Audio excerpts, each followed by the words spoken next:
Hi, welcome to Infodumpies. My name's Brianne.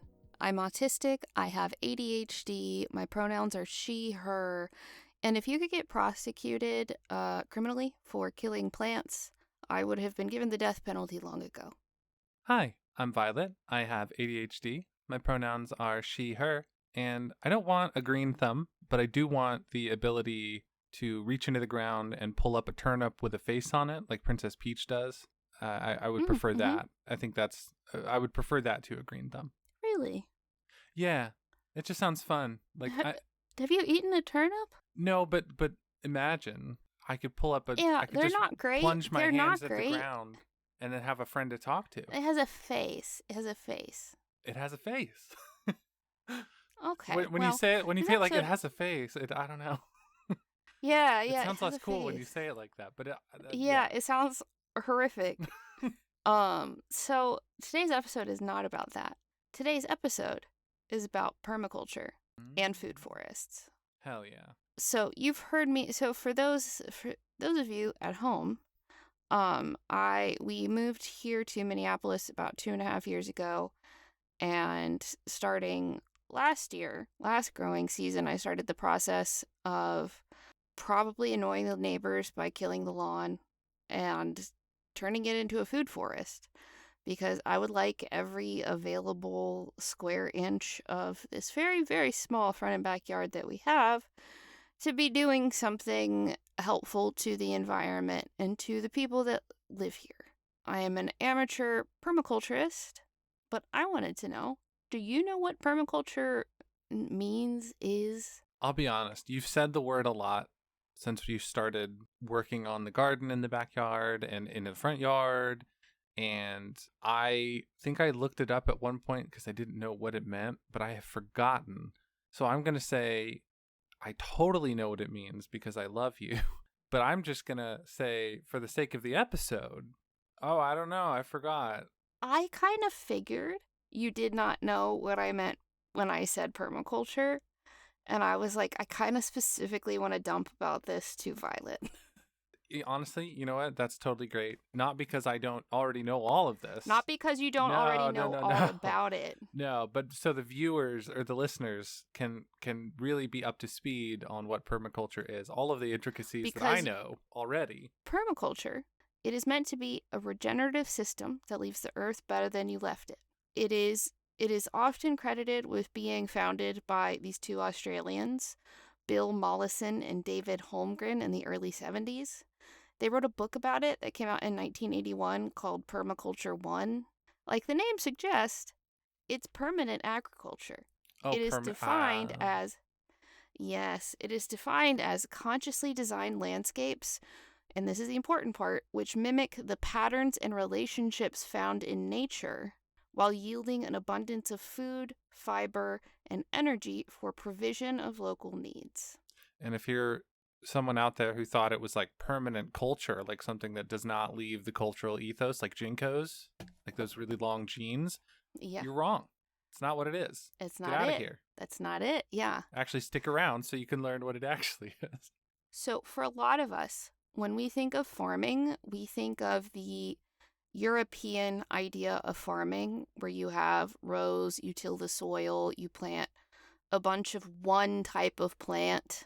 We think often of monoculture, where this is my cornfield, this is my wheat field, this is my soybean field.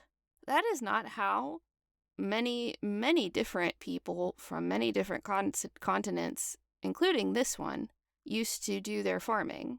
And there's a better way. Permaculture is a regenerative system. Modern monoculture is fucking up our soil. It's fucking up the nutrients in our food. It's fucking up the resources that wildlife needs, like local fauna and pollinators.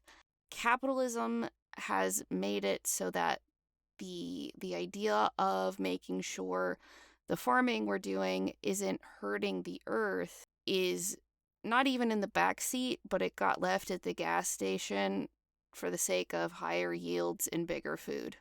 You mean to tell me that growing millions upon millions of acres of exactly one thing, corn, in the United States is not good for the environment?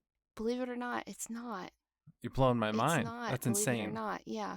Yeah, and there are ways where it's, these methods have really hurt us. Like there are fewer nutrients in a lot of the food we eat now, and we're trying to help fix that with science. But what if there was a way to make the soil more nutrient dense so the stuff you're growing was abundant and delicious and helped everyone and helped the earth? To me. So while there are many ways to do permaculture, the one that I think people are most familiar with are food forests. And I'm going to talk about food forests at the end here, kind of to tell you to dump at you about my big plans for our yard so you I can love it. understand what I'm doing as I do it. Yes.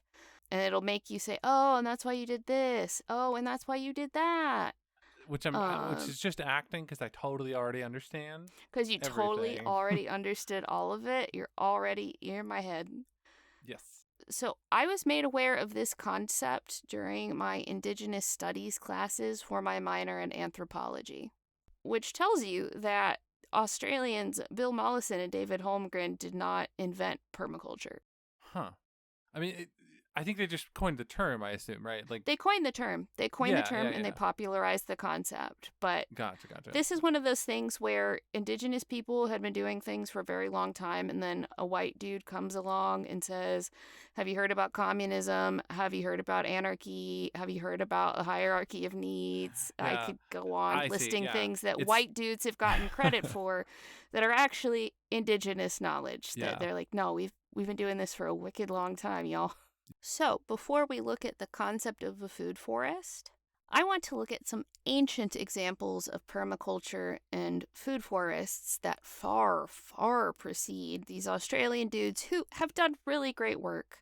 Not to discount the work they've done to get more people into permaculture and realizing they can do this to their own yards, but Sure. still, all of this work was done by indigenous people of the past. Yeah, I think that makes a lot of sense. Like, are they trying to like take credit for inventing this way of farming, or are they saying that this is the way indigenous people have done it for a long I time? haven't read their book, so I don't know. I have not Hmm. read their book. Okay. Yeah, hopefully it's the latter, but I do not know.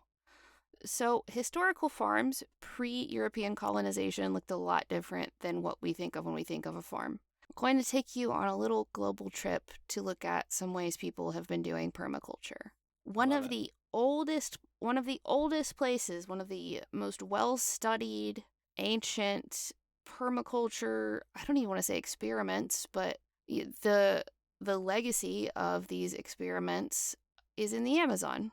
Terra Preta de Indio might be one of the oldest examples that we found, and how even today we have better soil, us earthlings, in the Amazon River basin because of what these pre Columbian indigenous people did to the soil, Interesting. even So today. when we're talking about permaculture, and I know the concept is that essentially this works better with the way nature wants to work. It's healthier for the environment and everything.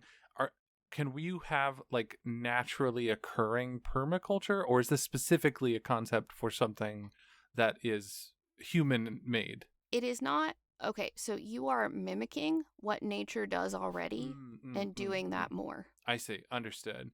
Wow. So in the Amazon, we literally are are reaping the benefits of the work done by people hundreds and hundreds of years Pre ago. European, thousands, Thousands. Wow. thousands of years ago.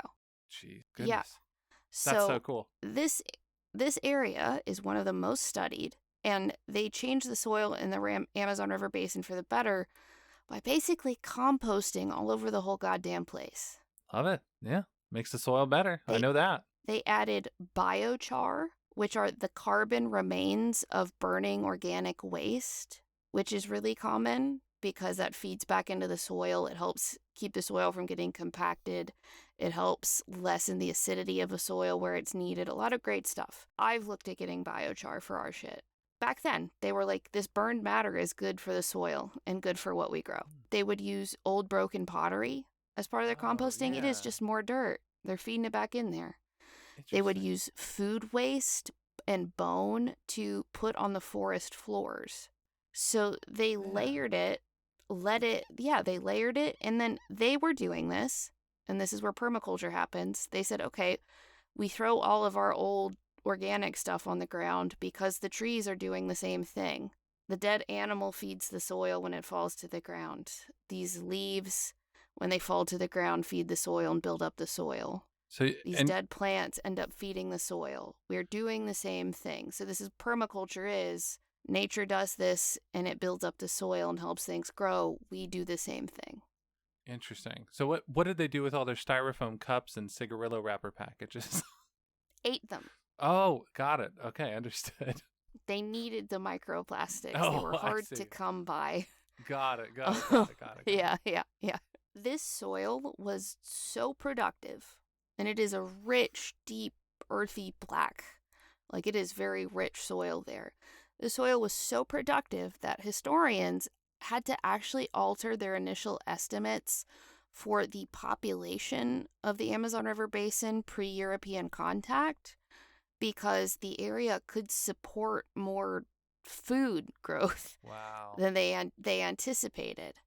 So estimates are that, and it's a big window, but 8 to 20 million people inhabited this region pre-colonization. Sheesh.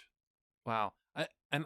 It boggles my mind to think of like how many generations of humanity it took to figure out these things to where they were doing it consistently enough to where we can see now, thousands of years later.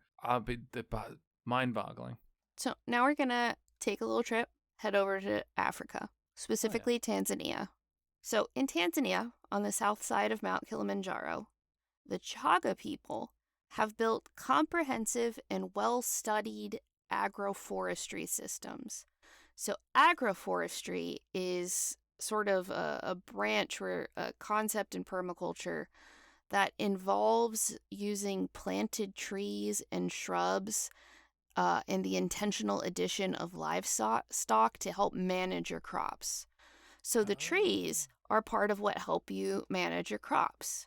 You grow things that aren't necessarily perennial. They're things that you plant them once, they grow, you get your fruit, they go to seed, they die. You have to plant them again, right? They don't come back. They would grow those things in these agroforestry systems they built because the trees would provide shade for plants that needed shade. They would be windbreaks to keep high winds from blowing things down. The leaves would fall and create a mulch to help retain moisture in these areas, so they don't have to irrigate as much. It would provide shade for the livestock, who would help eat weeds, who would then shit that help feed the plants. How did they make sure that the bounds of their individual farmlands were respected so that Monsanto didn't get mad at them for planting outside of their farm plot? Right. Yeah, no, that's amazing. So they're literally just using the environment in the same way essentially nature does, right? The same way that these plants have evolved to exist. They saw, hey, the places where these trees are, there's not as much wind. The shade is nice. These plants grow well. Let's plant these trees ourselves to do the same thing. Love it. So these chaga gardens are called kihamba, and your average kihamba, which is a home garden, by the way, this is just a thing normal people do. It's not for like mass production. Your average kihamba contains several types of coffee, fruit trees, including 25 different varieties of banana, and all of those things are beneath the protection. All of the things beneath it and the protection of those trees are things like beans and vegetables and root crops like yams and taro. You have all these fruit trees helping protect all of their annual crops that they're growing and provide the perfect environment. I'm hyped. This is fucking awesome. I'm just like imagining. I haven't seen images of this, but the way you're describing it, it's so hype in my head. So I'm imagining just walking through the woods. You got like a big old basket, and you're just grabbing some beans and you're grabbing some bananas, and amazing. Yeah, and as you can imagine, a lot of people who are interested in permaculture nowadays are autistic. The Venn diagram is not quite a circle, but it's creating a system. It's creating a closed system that functions in on itself. Yeah, you love a good system, and I appreciate that too. Yeah, and permaculture is about doing your best to mimic the systems that nature already has in place, Love it. or to observe the systems that are already happening where you live and help contribute to those cycles. I love when I learn about a concept that is taking something that is so thought to be just the way you do it. I don't even know what the term for that is, but like culturally ingrained. You say, hey, what if you do it this way? And it goes, oh, yeah, that makes way more sense. Why have we been doing it this way? I love learning about stuff Yeah, like that. with these Kahamba gardens, they use dense planting also. So, something you may have noticed, you may not, is how much more densely I've planted things this year. I don't know if you've noticed. It's I like, did. Yeah. Yeah. it's all packed. And Yeah. that's on purpose. It's funny. I noticed that, but I didn't want to say anything because I had thought it was a mistake. I thought like we had No, messed up somehow, and I was like, wow, there's a lot of stuff really packed in the garden. I hope stuff's okay. You know what you're doing. it's intensive planting. And this is for the home gardeners out there. The spacing on the seed packets is a lie from Big Seed to get you to buy more garden bed. Wow. Don't listen to the spacing recommendations. They're liars. These Kahamba use dense planting, which is something I am trying to do in our garden this year. And they typically cram over 500 banana plants in an acre. Wow. That's a lot of banana plants. And for the record, by the way, our garden this year is popping off way more than it did last year. Yeah, Significantly, even though it's more densely planted. So like there's definitely something to what you're saying, clearly. all of the shade that I am providing the soil by densely planting things is helping it retain moisture better. I'm having fewer weeds that are trying to sap nutrients from the plants I'm deliberately trying to grow. We've got more Um, mushroom. we have more mushrooms popping up because I've created more shade in the garden beds. So with Kahambas, planting intensively and really densely means that these gardens can thrive without external fertilizer inputs. Hell So yeah. you create this closed system of carbon, basically, to say, yeah, we can regenerate and keep doing this over and over and over again. Not a thing is wasted. No space is wasted. We're mimicking nature. Everything's going to get fed. And we don't have to go buy a bunch of fertilizer to go do it. Amazing. I love that. So then we're going to come back here. We're going to go to the Pacific Northwest. Oh, fun. This one is extra special to me because I have hiked through some of these places. TLDR, I lived in British Columbia for a few years. This is one of the most recent confirmations we've gotten of food forests in our neck of the woods. So like I said, I learned about this concept in my Indigenous Studies classes. So the most recent confirmation of food forest we've gotten here in our continent was back around 2021 when historical ecologist Kelsey Geralda Armstrong of Simon Fraser University, I nearly went to that school. Oh, cool. If you watch Battlestar Galactica, you've seen a lot of Simon Fraser University. She identified village sites near Vancouver and a couple village sites closer to Alaska where local tribes were violently forced out by colonizers in the late 1800s. So, 150 years, no one has gone to go mess with this land, right? Mm-hmm. No one has gone to go cultivate it. No one has gone to go do anything to Till tend the to it since soil then. and add fertilizer or Nothing. pesticides. No one's done anything. At those sites, Armstrong found there were densely packed patches of edible plants that did not match the density and diversity of other areas of the forest. So these areas of the forest where there were all kinds of things, like really densely planted patches of Pacific crabapple, salmonberry, which gets a shout out in an upcoming Murphy Bay Magic episode. Oh, fun. They would have salmonberry bushes, hazelnuts, wild cherry, Pacific yew, wild hawthorn. And when she looked at areas kind of near here, but not specifically next to those village sites, there is nothing of the sort. No densely packed edible local flora. These were anomalies, and they were still densely packed with all of these edible plants still. You know, this reminds me of something. I had gone down a bit of a rabbit hole recently. I think I was watching a video about a perfectly preserved or almost perfectly preserved human body that was found in the ice somewhere. And when they were looking at this body, they did a lot of examining and like to try and figure out where this person came from, because the place that they were found was very far from any known civilization.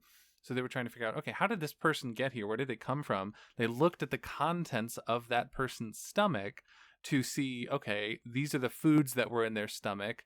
There were things like what is that spiral vegetable, or what's it called? The little Fiddle leaf fern. fiddle leaf fern. Thank you. There were things like fiddle leaf fern and all kinds of other things in their stomach that they realized must have come from this one other area. And I remember thinking when I was watching that video, that would not work on modern day humans in the future, Nope. right? Of course, people had to do permaculture back in the day.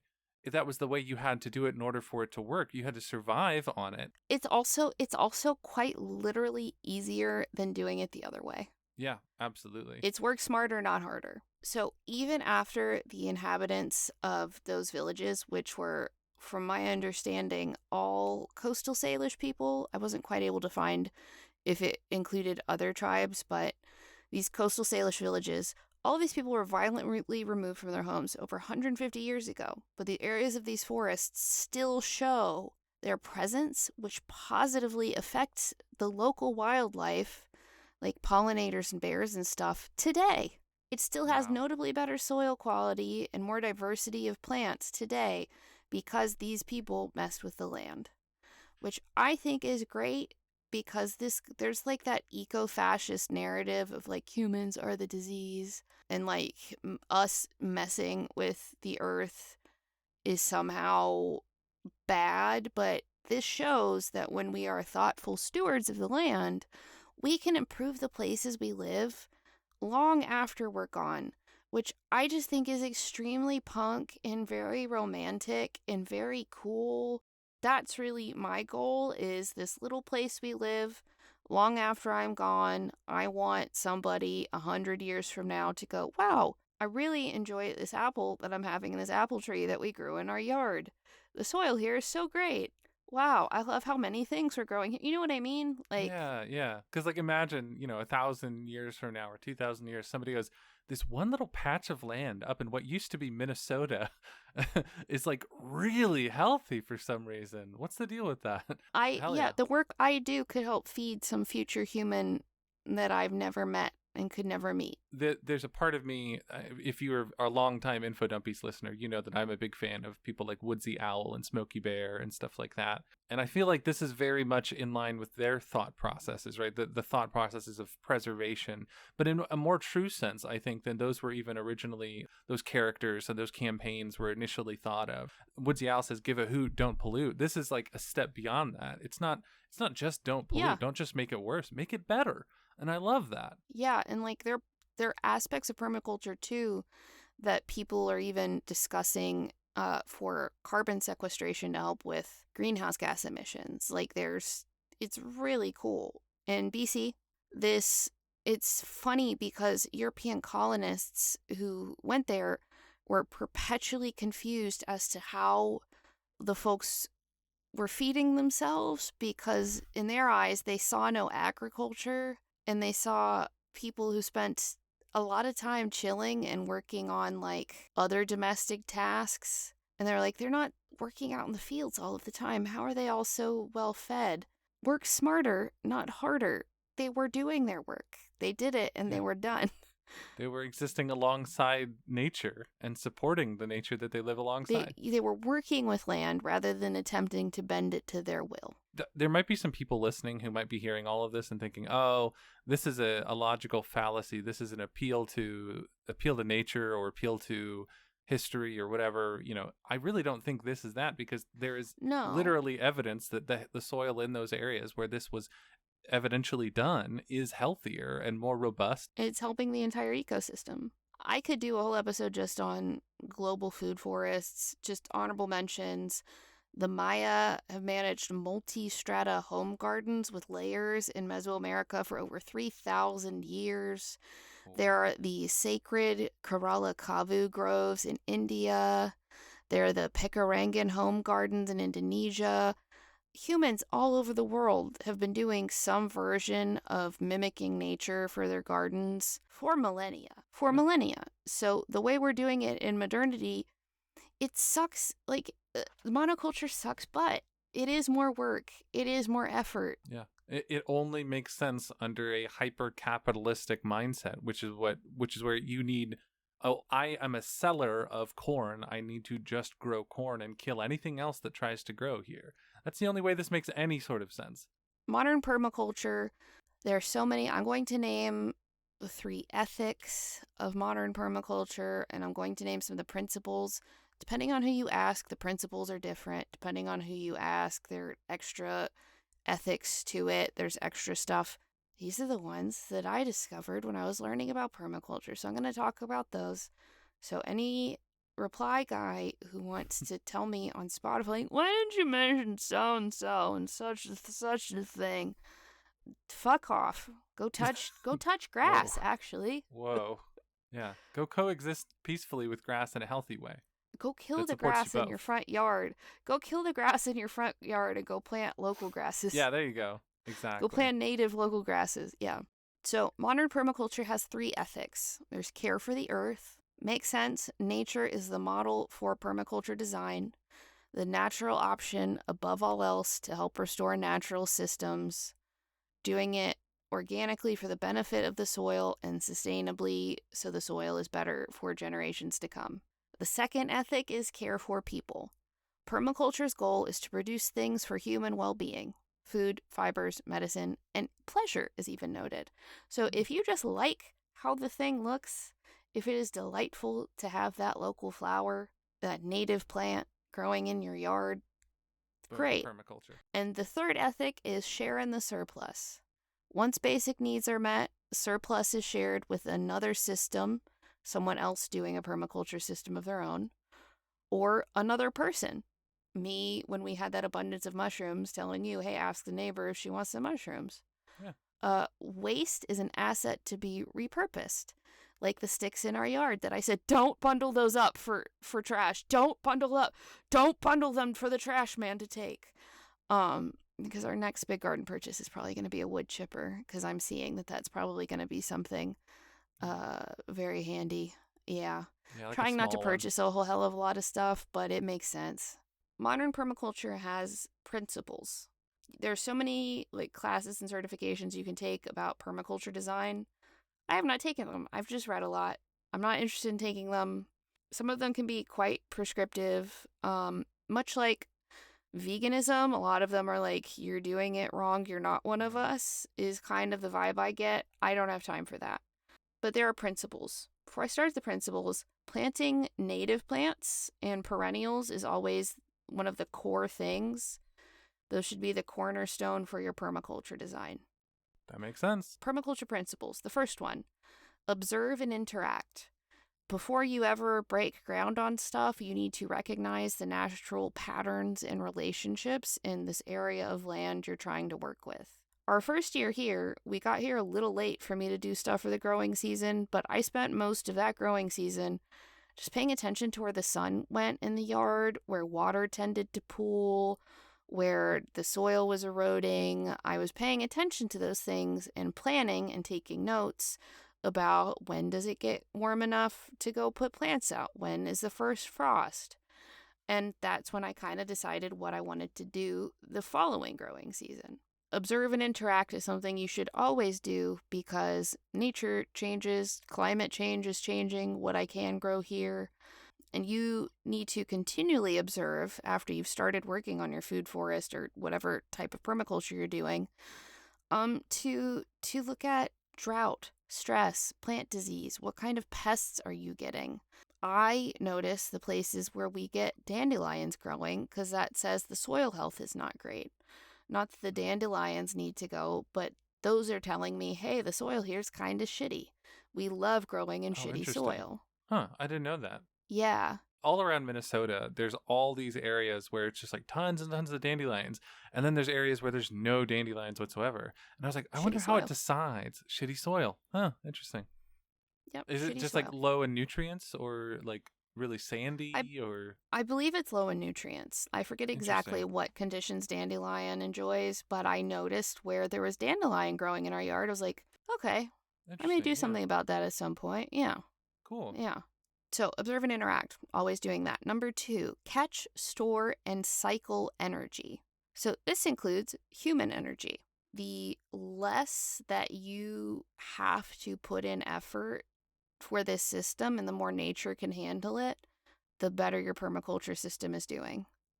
The more you can take off of your plate so you don't have to do as much active gardening, the better your permaculture system. So Got you it. use natural energy to reduce the amount of human energy needed to work in the garden. One thing I'm looking at is creating swales for rainwater that helps disperse it out into the yard and slowly absorb into the soil rather than pooling certain places.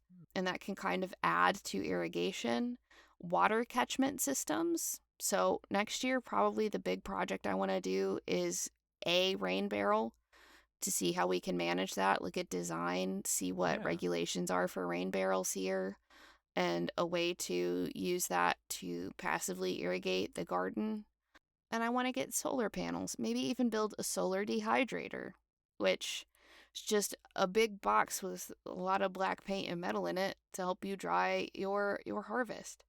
A lot of things to make it take less effort to garden and to use the energy you have. So some people will have a pond where you can have, rainwater run down into that pond to catch the water and then have that pond feed off into an area that has plants. There are all kinds of things. When people who have more property can get really fun and experimental with this. We just have our little house in the city. Permaculture principle number 3, relative location. Placement of things in your garden should be for ease of management. Having chickens near the compost pile for people who have chickens. Chicken shit goes in compost. It's easier to just scoop it directly into the compost bin. If you have an open compost pile, chickens will help eat some of that stuff and get rid of some stuff. Like, Yeah. it just makes sense. Stuff you're going to be harvesting regularly, being closer to your house versus farther. For us, this isn't as important because we got a little city. We're doing a little urban permaculture. Yeah. For people who have big property, yeah, you don't need your orchards right up, balls up to the house, but your herb Yeah. garden, you probably do. Principle number 4, stack functions. The more jobs that a thing you've done in the garden can accomplish, the better. Someone might, like, if we weren't someplace that got so cold, I would probably want to do a pond. I would probably want to have fish who just live a happy life in that pond and have the water filtration partially be done with some plants. And that can help feed stuff in our garden. You can have there's, I think it's called a Belgian fence, where you can use certain fruit trees to help build a natural fence, but it's also fruit trees. So the maple trees in our front yard, I didn't plant those. Those are probably 100-year-old maple trees. They're very old. Those maple trees provide shade for the front yard, where I just planted currants, which are a berry that needs shade. And those are perennial. Those are going to come back every year. But next year, when I decide which vining plant I want to add to our food forest, that vining plant will attach itself to the maple trees there. So the Nice. maple trees are providing leaf mulch, they're providing shade for the currants, and they are providing a structure for the vining plants that I'm going to put in the front. Oh, and I don't know if you saw, but one of the plants in the front yard, I think this is the raspberry bushes. I know we had one that immediately started doing great, and then the other one, we thought it looked like It's it was coming dying. back. It's It's coming coming back. back. It said, Yeah. "Oh, I like it here. Okay, I'm good. Oh, I'm good." never mind. I I'm freaked done out for a freaking minute. out. Yeah. Sorry, I freaked out for a minute and I almost panicked for a died. minute. I'm doing good. Yeah, no, most of the green's coming back. I'm pretty shocked. Yeah. So yeah, number 4, stack functions. Number 5, Stock the most important functions. So basically, have backups for your most important things like water and soil amendments. So for water collection options, someone might have a cistern and a pond, might have, heavily mulched soil to help retain water. You can have multiple options for soil amendments. So, like for us, we have our keyhole garden, a compost bin, we add mulch, we add leaf mulch, we're rotating crops. The next thing I'm going to do is start getting into doing cover crops. All of those things help amend the soil. When fall comes, I'm going to collect so many leaves, so many fucking leaves, and do leaf mulch, which again is amending our soil. And like the principles of permaculture state, I'm going to see about taking someone's excess from their system and putting it into ours. And I might be having you go pick up some llama and or rabbit poop for me some point in the future to add to the compost. I was going to do it anyway because I love you, but now I understand why you're going to have now me do you those understand things. why. Nothing weird, just for garden. Yeah. Number 6, use and value diversity. A diversity of crops helps the soil health and helps prevent disease and pests. You can plant different varieties of the same plant. So we have 3 different types of kale growing in our garden right now. I plant nasturtium because the seeds and the leaves and the flowers are edible. The whole thing is edible, but it is a helpful trap crop that many harmful pests will choose to munch on rather than the things that are really my high value things like my peppers. So in each bed, there's an edible and a trap crop. I have calendula growing for both medicinal value and for pollinators and because it's cute. So you have a diverse number of things growing. It helps. Most of the beds there also have some sort of pungent herb growing and something that flowers to help attract pollinators and help detract pests that won't like sage and cilantro and stuff. Yeah. So number 7 is optimize edges and value the marginal. In nature, places where different bioregions butt up against one another is often the richest ecosystem. So our keyhole gardens do this. You create more edges, and on those edges, more mushrooms can grow. The like raised a pan beds, of brownies, the edges are the best part. Yes. Like the raised beds we have also create edges that the mushrooms really like. I'm going to be working with the edges of the shade of our maple trees to plant some other trees out front that can hang out sort of in that border region. If you take away nothing else from this episode, remember this: nature loves edging. Nature loves edging. It's only natural, baby. So number 8, you talked about edging, and it says use small and slow, which sounds very sexual, but it's use small and slow solutions. Permaculture's sexy, Brianne. What can I say? It is very sexy. Number 8, use small and slow solutions. Try things on a small scale before doing something big. I tried out the small berry bed in our backyard before getting more berries to put in the front. We did a small patch of mushrooms before expanding to trying logs and inoculating more of the yard. And then next year, I want to try a single rain barrel to see about a larger scale rain collection system for the yard. Just dip a toe in, just the tip. Don't go balls in until you know. Nature changes, you don't know how it's going to work. Number 9, creatively use and respond to change. Nature is unpredictable, and you need to be able to change your plan and move with it. This has helped my perfectionism a lot because there's so fucking much that's outside of my control here that I'm more like, okay, ADHD, let's figure out a solution when something's changed.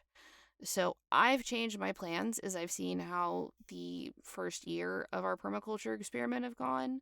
Like the logs near the house, I thought I found a good spot for doing inoculated logs for mushrooms. Doesn't seem like it is. I think I figured out what the issue is. Those logs are going to get turned into mulch to help our garden beds and to help build up the soil and feed the other mushrooms I do have. I'm going to have shade for my rhubarb because I realized that area got way more sun than we got that first year because it was a very rainy first year. And when I planted my rhubarb, it turned out, that was maybe not the best spot. I'm going to be, after, our first couple of years, realizing what a fucking menace the squirrels here are. they're going to get a hazelnut tree. So maybe they'll fuck off and let me have some of my other veggies. Yeah, that sounds really nice. And I love that the solution is not deter the squirrels, it's give the squirrels something that they would prefer to eat so that we can have Yes. our stuff. Yeah, I love that. Which is a native plant that will provide more shade for other things. So it's Love doing it. a lot. So, principle number 10, produce no waste or create closed loops. This is hard to do in an urban setting, but I'm trying. There's no carbon left behind. So, for us, that looks like we make mulch out of the leaves in fall. We use all of the cardboard we have for compost or killing areas of grass or feeding my mushrooms. Our, compost is very robust. I'm thinking about getting another one of those easy composter things. We got worms. We got lots of Wow. worms helping us out. Um, I want us to be such a thing that we have nothing wasted. So just trying to feed as much back into the garden as possible. And then the final principle, 11, design interconnections among elements. So companion Mm. planting, fruit tree guilds. Mm. Fruit tree guilds are the things you plant around fruit trees.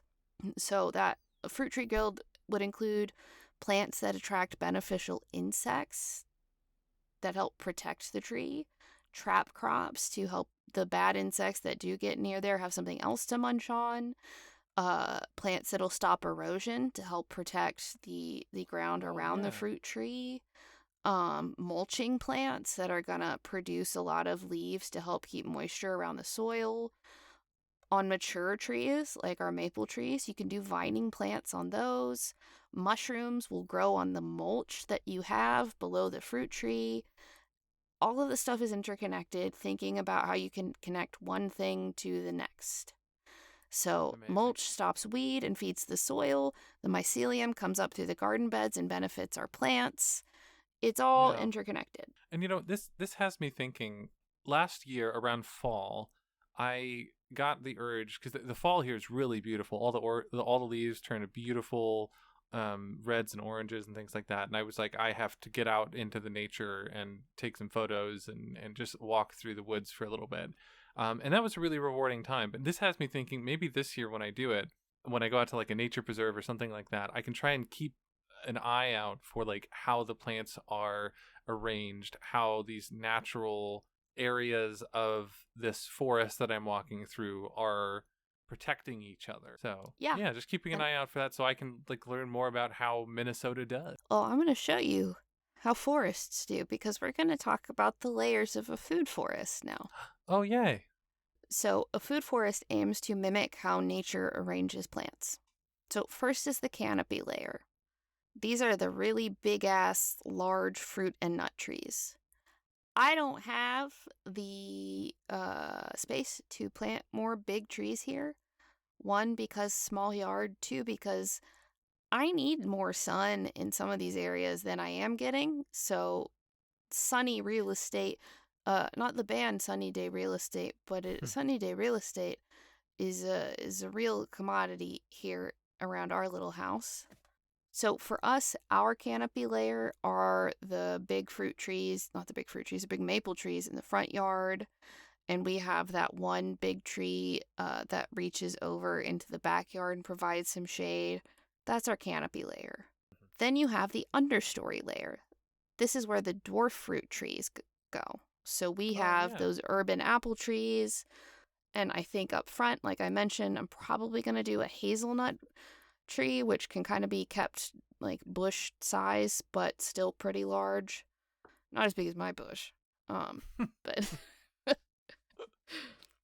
I was gonna say that the columnar apple trees that we have set up, I'm really excited for those because it's basically just an apple tree but a little bit smaller and it grows vertically, so it's more fitting to an urban space like this. yeah, I'm really excited about those. But yeah, the dwarf fruit tree is also hazelnut tree and possibly a mulberry tree for us. I need to go stare out in the yard with dead eyes for a little bit and just go, like I Yeah, walk do. without rhythm for a little bit. Yeah. Yeah, yeah. When we were at Pride, we stopped while James and I stopped while you were looking at one of the booths, and James goes, "Oh, that tree's got berries," And just Hmm. growing right with everything else was a mulberry tree here. I was like, those are Amazing. mulberries. Yeah, so considering that. So first we had a canopy layer. Second is an understory. Understory, just shorter trees. The third layer of a food forest is the shrub layer. So in our yard, this is our dwarf cherry shrubs. I have basically the smallest thing that will grow cherries, and it's not a tree even anymore. It's really a shrub. But the shrub layer is a dwarf cherry shrub. We have currants, we have raspberries, and I think I'm going to add gooseberries in the fall. I think. Hmm. Those are native. So after the third shrub layer, we have the herbaceous layer.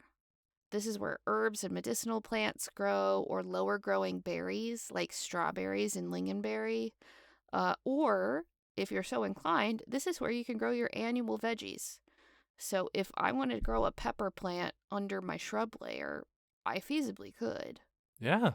Yeah, that sounds really cool. I'm really excited about this now. Now that I understand more about what you are actually trying to do, I'm like, oh, so much of this makes sense.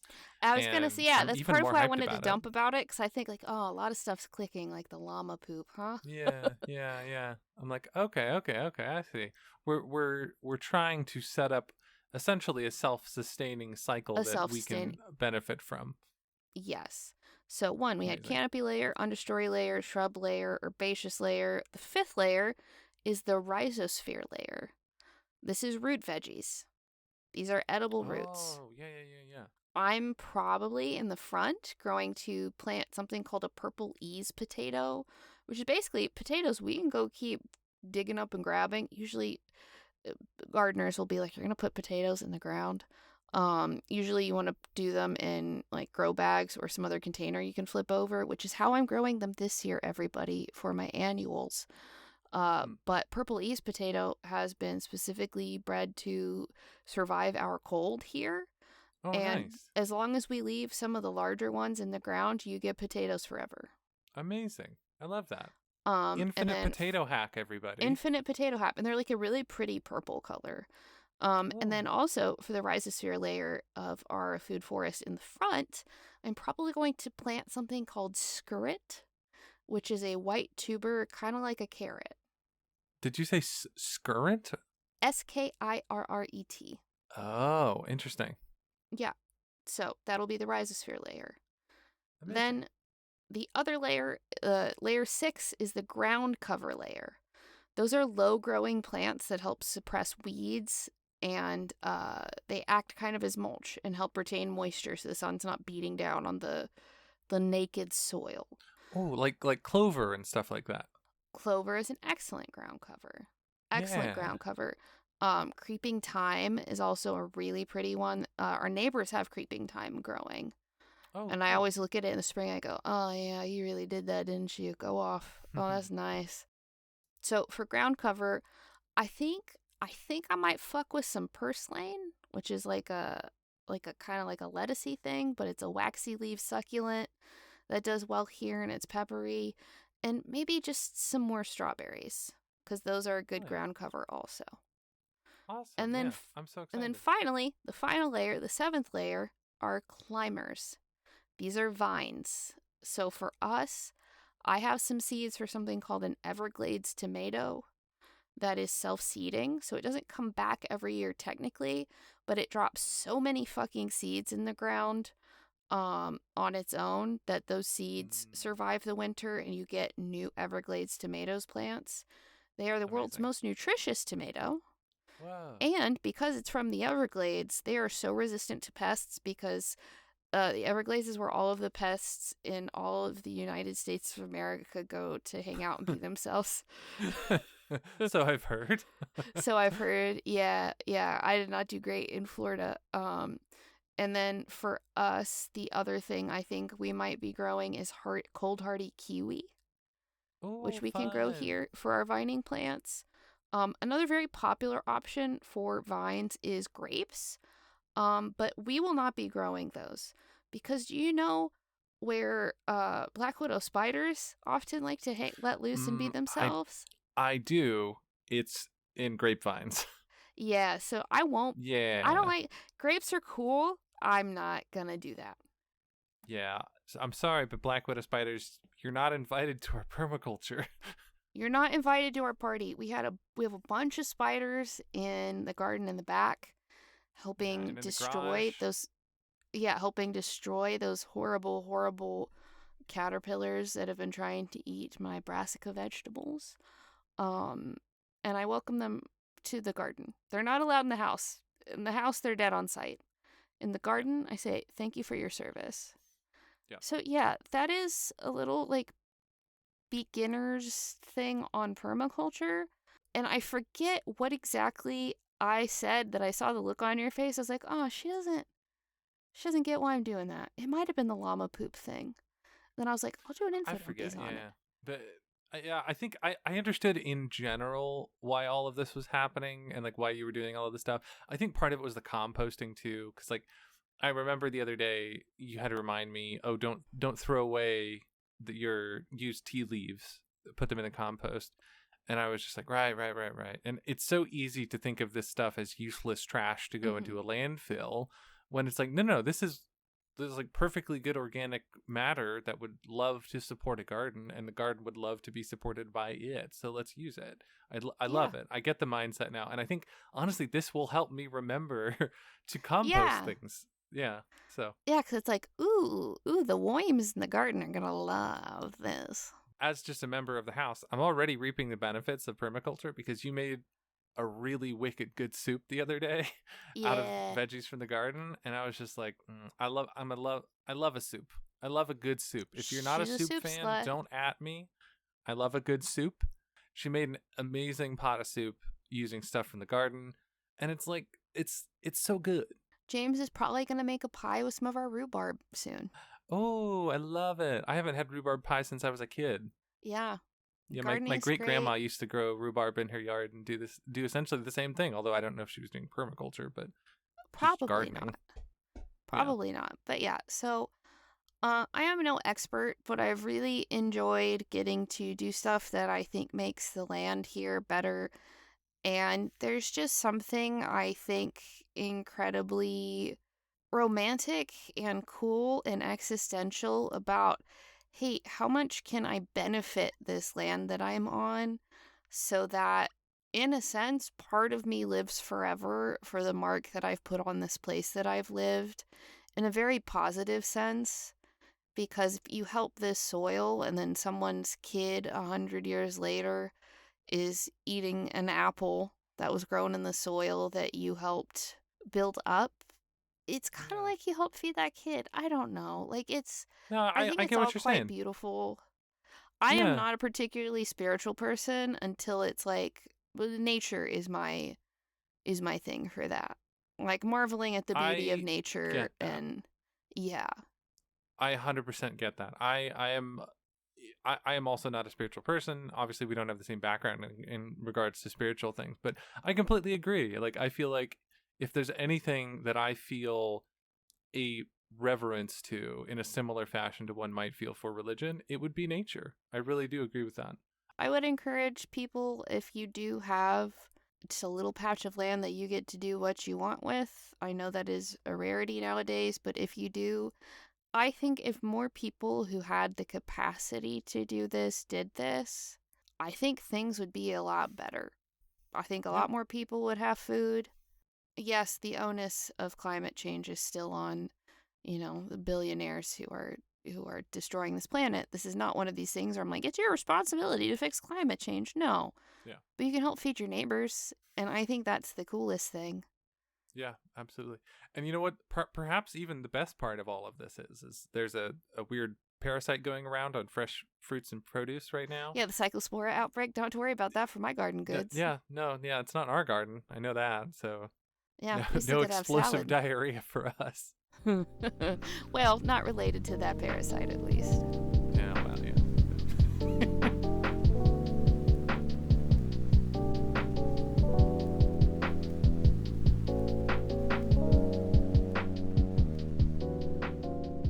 Hey friends, it's time to thank our Patreon supporters like Bonal Senna, Heather Watts, Nana Nussbaum, Jennifer Bosch, Patch, Harleen, Bethany, Laura Kramer, Lilith Rain, Janice Weston, Anarchista, Percy, Nanya B, Kate Michigoose, Kate Genius, Dave Barrel, Megan E, Carl Brooks, Natasha Neves, Gus, Lucy, Helen Clifford, Sewing Sarah, Rachel Rachelson, Fintago, and Randy Lovings.